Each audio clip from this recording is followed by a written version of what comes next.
Jong Hilario, may bago na namang achievement at Atasha Mulak. Pwede na bang isabak sa beauty pageant? Yan at iba pa ang pag-uusapan natin ngayong araw. Pero bago ang lahat, kamusta kayo mga kaparokya? Ako si Mervin at nandito ako muli para pag-usapan ang mga ganap sa loob at labas patungkol sa dalawang noontime show sa bansa, ang It's Showtime at It Bulaga. Subalit para maumpisa natin ang ating kwentuhan mga kaparokya, humiling ako na pakisubscribe ang aking YouTube channel. Pakiclick ang bell icon para una kayong ma-notify sa mga bagong video na ilalabas ko.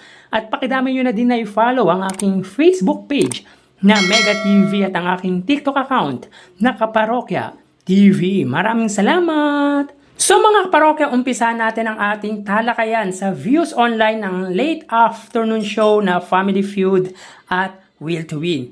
So nitong nagdaang 2 araw ay dumikit kahit papaano ang Will to Win sa katapat nitong programa na Family Feud dahil more than 10,000 views ang nakuha nito, which is, sabi natin, ay improving so far. Let's see kung masusustain ba ng Will to Win ang mataas na views online. So ito po ay kuha kahapong episode August 29, araw po ng Huwebes. So around 5:53 p.m.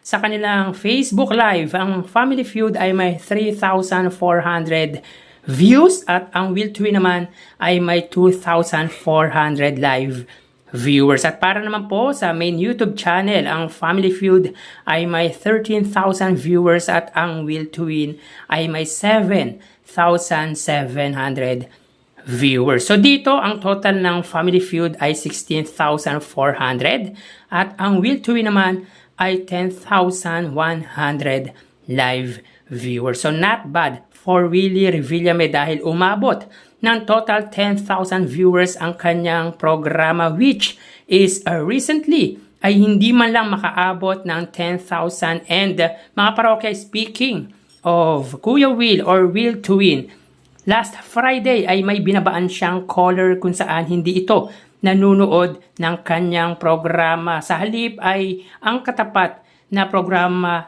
ito nanunood. At sabi ng marami ay may pagka-arrogant or bastos at kung ano-anong bad comments ang mababasa against Kuya Will or Willie Revillame.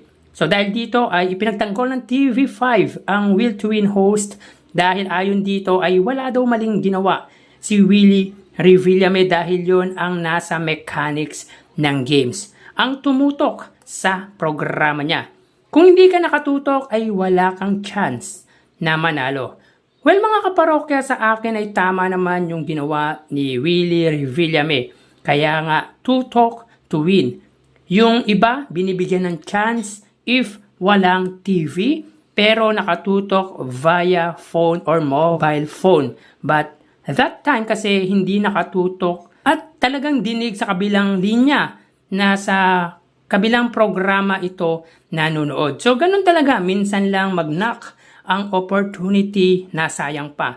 Actually, kung pakikinggan mo yung usapan, mas arrogant pa pakinggan ang caller. Kaya medyo natatawa si Willie Revillame. Siguro hindi lang maayos yung pagpapaalam ni Willie. Like yung ginagawa ng It Bulaga na example. Kasi ganito po yung mechanics. May sinusunod po tayo. Siguro mga ganon. Kaso iba si Willie Revillame at iba ang It Bulaga. Mapunta naman po tayo sa highest views na nakuha ng dalawang noontime show kahapon, August 29. So disclaimer lang mga kaparokya, base po ito sa naabutan kong highest views ng It Showtime at It Bulaga. And you can leave a comment kung mali ang information na ibinigay ko. Anyway, around 1:42 p.m. ang It Showtime sa segment na especially for you, ang highest views nila ay 97,000 at ang It Bulaga naman po around 2:08 p.m.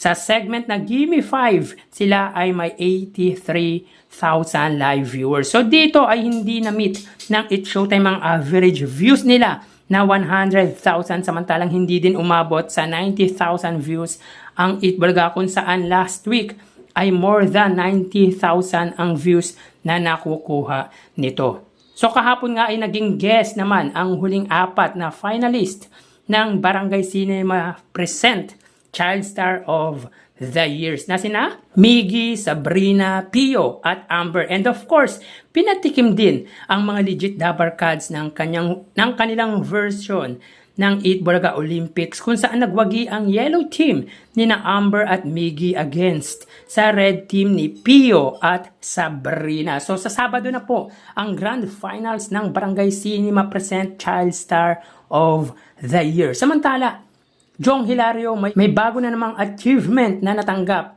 Pero bago natin pag-usapan yan mga parokya, humiling ako na pakisubscribe ang aking YouTube channel.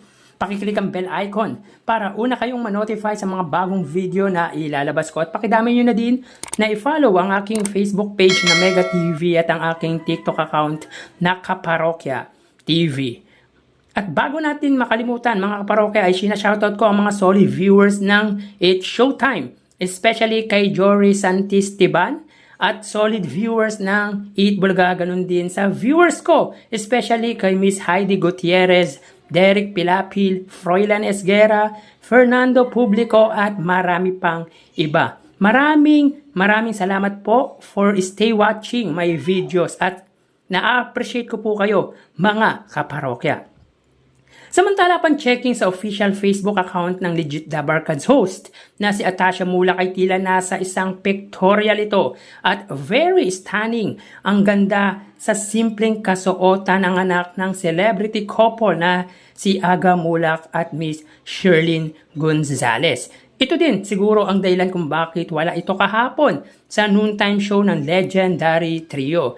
Simple at effortless ang ganda ng Eat Bulaga host.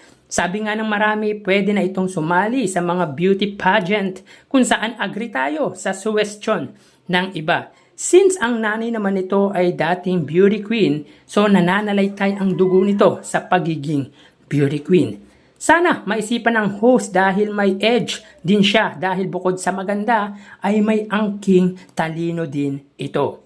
Samantala, yun nga mga parokya, another achievement na naman ang nagawa ng It's Showtime host at member ng dance group na Street Boys na si Jong Hilario. Bakit kanyo mga parokya? Dahil nakapagtapos ito ng kanyang masteral sa kursong Public Administration sa World City College. So mga parokya, apart of being host and actor, si Jong po ay isa ding politiko. Siya po ay kasalukuyang councilor sa Makati City. Hindi ko lang alam kung anong distrito ito, pero politician po ito. And being a politician, ito din marahil ang naging dahilan para ipursu ang masteral degree dahil malaking tulong ito para sa kanyang political ambition or being public servant.